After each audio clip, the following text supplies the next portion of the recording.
parce que c'est important de regarder aussi ce qui se passe près de chez nous. Bienvenue dans Si on parlait, du lundi au vendredi. On vous donne la parole à 19h15, 20h15 et 23h15.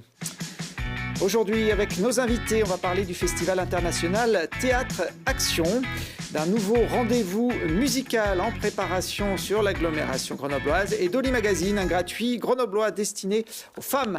Il est là, ce magazine, on en parlera à la fin de cette émission avec Emeline Catalano, la créatrice d'Oli Magazine. Bonjour. Bonjour. À côté de vous, Laurent Poncelet, organisateur du FITA, Festival international du Théâtre Action. Bonjour. Laurent. Et puis Alexandre Jolas et Sylvain Nguyen. Bonjour à tous les deux. Bonjour. Bonjour. Préparez un nouveau festival musical qui aura lieu en mars sur l'agglomération grenobloise. On verra ça dans quelques instants.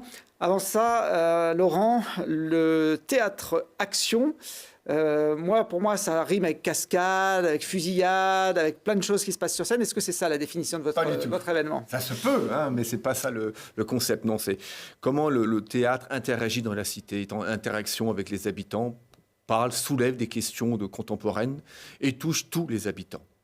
Alors, c'est la 8e édition de ce festival. Oui. Ça se terminera à la fin de la semaine, dimanche. Et notamment dans cette logique d'interagir avec les habitants, je crois que vous allez jusqu'à faire des pièces de théâtre chez eux, à domicile. Oui, et des pièces également qui associent des habitants, mais surtout, on a quand même une programmation de 11 spectacles professionnels internationaux. On propose des rencontres en amont avec une trentaine de partenaires de l'agglomération grenobloise, de l'action sociale, des associations, des MDH, et des rencontres entre les équipes artistiques et les habitants, ce qui fait du lien, ce qui permet de désacraliser le spectacle vivant. Et on a véritablement des salles pleines à craquer d'une diversité inouïe. C'est un brassage social unique en France. On a un mélange et quand je parle des partenaires, je peux parler du Fournil, par exemple. On a tous les soirs une quinzaine de personnes du Fournil qui peuvent vivre dans la rue et qui viennent nous voir au théâtre, qui disent on sort ce soir. Et oui, ils sortent pour coucher ensuite dehors. Mais voilà, on a cette diversité. Et puis les habitudes du théâtre, bien évidemment, puisqu'on a des spectacles de très grande qualité, des spectacles internationaux qui ont pour point commun peut-être d'interroger notre monde. Donc toujours des thématiques fortes, sociales, politiques, qui soulèvent questions, qui ne sont pas uniquement du divertissement, bien évidemment, qui ont un contenu fort. Et chaque spectacle est suivi d'un temps d'échange, de débat avec le public, où tout le monde reste généralement, puisqu'encore une fois, les spectacles passent la rampe et les gens, du coup, sont suffisamment touchés, heurtés ou bousculés pour avoir envie de prolonger le spectacle par une rencontre. Alors je précise, le Fournil, c'est une structure grenobloise qui travaille sur l'insertion des SDF. C'est à la Villeneuve et c'est un des partenaires. Parmi les 30 partenaires, l'Oiseau Bleu, le Secours Populaire, je ne peux pas tous les citer. Du théâtre un peu social également, mais dans le bon sens du Oui, terme. on s'en soumet ce que le théâtre doit être. Il s'adresse à tous, il concerne tout le monde et on doit se mettre tout en œuvre pour qu'il en soit ainsi. Les spectacles, s'ils ont de l'énergie, il y a de la vie sur le plateau, ça passe la rampe. Et tout le monde peut les recevoir, à condition, encore une fois, de faire cette démarche d'aller vers au préalable pour créer du lien, pour casser toutes les peurs qu'il peut y avoir, les barrières psychologiques. Là, il y a un tel brassage, c'est-à-dire que quand les gens y viennent, ils se sentent bien, parce qu'il y a ce brassage. Ils ne se sentent pas isolés, ils ne se sentent pas regardés, et ça se prolonge dans la salle, ou dans le temps d'échange. On a les habitudes du théâtre, on peut avoir un universitaire qui côtoie quelqu'un qui vient jamais au théâtre, et c'est ce qui fait la force de ce festival. Et toutes les troupes qui passent nous disent on a un public unique qui a une telle ferveur aussi dans le public, des gens qui réagissent, qui peuvent, en dehors des codes du théâtre, peuvent applaudir pendant. Et pourquoi pas, si on a envie d'applaudir, on applaudit. Et c'est très chaleureux. Effectivement, il y a vraiment de la vie dans tous les sens du terme, dedans et dehors. Alors, un spectacle par soir, au moins. Ce mardi, le spectacle s'appelle Manger. Oui. Au programme, vache qui rit, Nutella, plein de bonnes choses. Sur la malbouffe, et un spectacle tout en dérision, un spectacle burlesque. Je vous disais tout à l'heure, effectivement, l'exigence artistique est au premier plan, bien évidemment. Et du coup, on va rire énormément, mais en même temps, bien sûr, s'interroger sur ce qu'on met dans son assiette. Et là, en fonction aussi, parce que la question souvent se pose, le budget, oui, on peut peut-être pas... Oui, ce spectacle permet en même temps d'aller toucher là où ça fait mal, et finalement, c'est possible de bien manger, mais qui dit bien manger, ça veut dire c'est toute la chaîne de production qui est mise en jeu. Enfin, alors, ça soulève plein d'autres questions, mais tout ça d'une manière burlesque, chantée. Encore une fois, on rit énormément dans ce spectacle. À l'histoire d'un homme qui avait consommé tellement de conservateurs qu'il n'arrivait pas à pourrir dans son cercueil. C'est une des répliques du spectacle Manger au théâtre 145 donc ce mardi. Alors vendredi, vous troquerez la casquette d'organisateur pour celle de metteur en scène et de comédien. Oui, tout à fait. C'est la première fois qu'on programme un spectacle de la compagnie Ophélia Théâtre, donc de ma compagnie pendant le festival, parce que c'est pas évident, enfin un spectacle professionnel. Et là, c'est un spectacle de texte de Christian Bobin. Christian Bobin, c'est un auteur qui a une écriture tout en profondeur. Ça va nous toucher au plus profond de notre humanité. Ça parle de la fragilité, ça parle de l'autre quand il est diminué, du rapport qu'on a, du regard et du rapport que l'on a avec l'autre quand il est diminué, quand il a la maladie d'Alzheimer, et l'autre qui avec l'étiquette Alzheimer, brûle de présence.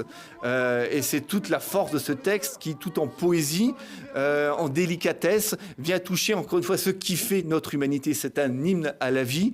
Il y a une réplique dans les phrases de Bobin, c'est « La vérité, ce sont des yeux et des mains qui brûlent en silence. » Et tout est dit. On est on est 3 sur scène, 2 comédiens et une musicienne.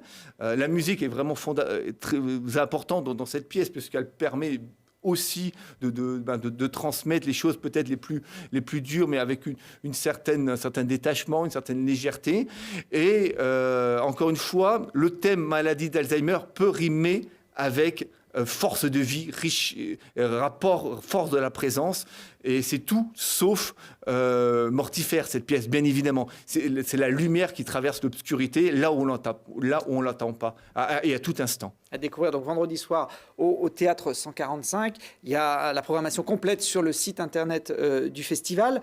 Vous êtes metteur en scène de théâtre, comédien de théâtre. Vous réalisez aussi des courts-métrages ou des moyens-métrages. Notamment, dernièrement, vous avez tourné dans les rues de Grenoble. Oui. Au mois de mars, on a tourné un film qui s'appelle « Des gens passent et j'en oublie », qui mêlait comédiens professionnels et puis d'autres comédiens qui ont tous des gueules, qui ont des parcours de vie un peu particuliers. Et un film qui va sortir l'hiver prochain, tout en dérision, qui parle des questions sociales, bien évidemment, mais d'une manière complètement burlesque, loufoque, mais encore une fois, qui soulève énormément de questions sur le vivre, ce qu'on appelle le vivre ensemble, et puis la question du logement, la question du boulot, mais avec des personnages complètement hallucinants, tous aussi loufoques les uns que les autres. Bon, on va retrouver la course à la poubelle, et puis sûrement d'autres scènes dans ce film. Dernier mot sur un autre rendez-vous qui aura lieu au printemps.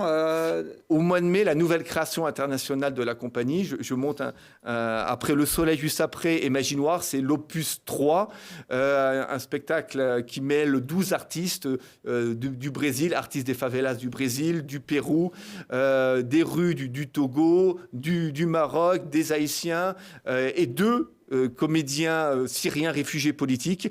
On a comme ça 12 artistes sur le plateau pour un spectacle qui parle des périphéries du monde, un spectacle tout en énergie, avec, quand je disais tout à l'heure la phrase de Bobin, ce qui brûle, oui, tous ces artistes ont quelque chose qui brûle et qui fait que ça dépote, ça ébranle le public, on n'en ressort pas indemne. Et c'est notamment à l'Heure Bleue de Saint-Martin-d'Air, pour la région grenobloise où on passe, où on est, qui coproduit le spectacle. Et on fait une résidence dans différents lieux en Rhône-Alpes, dont le théâtre municipal de Grenoble. Merci. Alors, au 145. On vous sent à fond là pour cette dernière semaine de festival, donc ça promet vendredi. Sur scène, on va rester dans le spectacle vivant avec Alexandre et Sylvain. Vous avez fondé tous les deux la société Périscope à Grenoble il y a quelques années. C'est une société qui est spécialisée, Sylvain, dans la production, l'organisation de concerts. Alors voilà, production de tournées d'artistes, c'est-à-dire qu'on travaille exclusivement avec des artistes. On est seul producteur de concerts pour eux. Un volet événementiel aussi depuis quelques années sur des gros clients. Et cette société est grenobloise et a été fondée il y a 16 ans à l'initiative d'Alexandre. Alors, parmi les artistes dans votre catalogue, vous avez notamment un duo qui, depuis 2 ans, cartonne un petit peu partout en France, hein, Frérot de la Vega. Ça se fait comment, la relation avec eux? Alors, on reçoit un jour un mail d'un manager qui nous contacte, un duo du Sud-Ouest qui fait des reprises. Donc, le mail nous fait un peu sourire. Puis, réflexe professionnel, on clique sur le petit lien YouTube. Et là, on découvre deux jeunes gens qui ont 2 voix fantastiques. Petit côté Simon et Garfunkel à l'époque. On les rencontre, un vrai projet, quelque chose dans les yeux, des artistes où on sent qu'il y a du consistant. Et puis on y va, mais on ne pensait pas qu'on arriverait à ce succès-là. Aujourd'hui, c'est une des 4 plus grosses tournées en France. Donc, Il y avait déjà une vraie qualité vocale. C'est-à-dire qu'ils étaient, dès le démarrage, ils avaient quelque chose de très particulier, qui était très fort. On avait fait le pari avec Sylvain que ça trouverait un public assez large. À ce point-là, on ne peut jamais savoir. Mais quand bien même sur un format de reprise, on savait à l'écoute qu'on avait quelque chose là de rare, qui ne pouvait pas arriver tous les jours, qu'on ne va peut-être pas retrouver tous les matins non plus. Mais voilà, on est assez content parce qu'on ne s'est pas trompé. Et Sylvain a plutôt très bien travaillé la tournée, le montage, parce que c'est pas si simple. On ne fait pas juste profiter d'un succès. Il a fallu se battre pour que ça marche. Et puis ils vous ont pas lâché, parce qu'ils auraient pu, une fois arrivés au firmament, j'imagine qu'ils ont dû être sollicités par pas mal de tourneurs. on a un peu une histoire, charnelle et parfaite avec les Frères de la Vega. On a commencé avant que le succès arrive avec eux. On y allait, on a produit des dates. Ça, ils savaient que c'était pas gagné. Donc on n'a pas besoin de se justifier d'être arrivé après le succès. Ça, c'est déjà bien pour une relation. Et ensuite, on les a toujours accompagnés à toutes les étapes de leur carrière et on a devancé les choses. Donc ça les a rassurés sur le côté professionnel et je pense qu'on a bien montré qu'on était capable de suivre. On a une particularité au Périscope, je pense que c'est aussi de savoir à qui on a affaire. Et on n'a souvent pas travaillé avec des personnes ou avec des entités artistiques parce qu'on ne sentait pas les gens, parce qu'on sentait qu'il pouvait y avoir à un moment donné des problèmes. Et on préfère ne pas faire que s'embarquer dans des histoires qui se finissent mal. Donc on a globalement un taux de fidélité, si je puis dire, assez important dans notre catalogue. Vous avez aussi notamment Joyce Jonathan, qui fait aussi partie des artistes qui ont très bien marché ces dernières années. Et puis Frérot de la Vega, qui ne sont pas frères, hein, pour ceux qui ne seraient pas au courant, débuteront leur prochaine tournée à Grenoble, début mars. Voilà, je crois que tout le monde est au courant de leur actualité. Et du coup, les boucles se bouclent. Ils ont une petite histoire avec Grenoble à travers nous, entre autres. Donc ils vont commencer leur tournée par Grenoble, avec une résidence de 5 jours au summum pour travailler le spectacle de leur tournée de Zénith. Et finiront par Bordeaux, qui est leur ville. Et le début de cette tournée correspondra aussi à la création d'un nouvel événement, un rendez-vous musical que vous allez proposer début mars, donc le festival Holocène. Alors déjà, le nom qui a choisi, ça veut dire quoi, Holocène? Holocène, il y a un terme géographique pour ça, enfin géologique, mais bon, on va rentrer dans des explications un peu sans fin. Ça correspond surtout à la période du festival. On est du 2 au 11 mars, c'est en plein hiver, c'était un choix. En France, en hiver, il n'y a pas vraiment de festival. Tout le monde est plutôt sur le printemps ou sur l'été. Il se trouve que nous, on est à Grenoble, capitale des Alpes, où il y a énormément de gens qui transitent pour venir skier. C'est un peu dommage de ne pas proposer quelque chose. Et puis, il y a les Grenoblois aussi, les Grenoblois et le bassin, où il faut un festival. Voilà. Et étant donné la période, ce sera en salle. Et on est sur une période... Oui, ça vaut mieux. Disons qu'on ne va pas prendre le risque de l'extérieur tout de suite. Ou alors en doudoune. Et du coup, on est sur une sortie d'hiver et une arrivée du printemps. Donc c'est un passage, c'est un interglaciaire, d'où le nom Holocène. Ouais, je crois que ça a un lien aussi avec le réchauffement climatique, donc ça peut être pas mal au mois de mars de miser sur ce concept. L'objectif de ce rendez-vous, Alexandre, vous le situez en tout cas au niveau des dates entre les Transmusicales de Rennes et le Printemps de Bourges.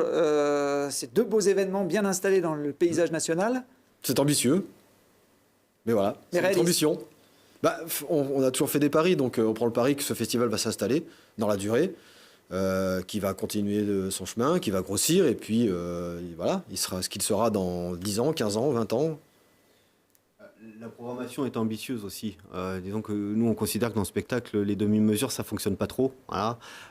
Soit on faisait un petit festival avec une identité très forte qui mettrait beaucoup de temps à se développer, soit on essaye de prendre le pari de taper un peu fort On a entre autres Frérot de la Vega, on a quand même des artistes comme Étienne de Crécy, on a Giorgio, on a une très grosse soirée électro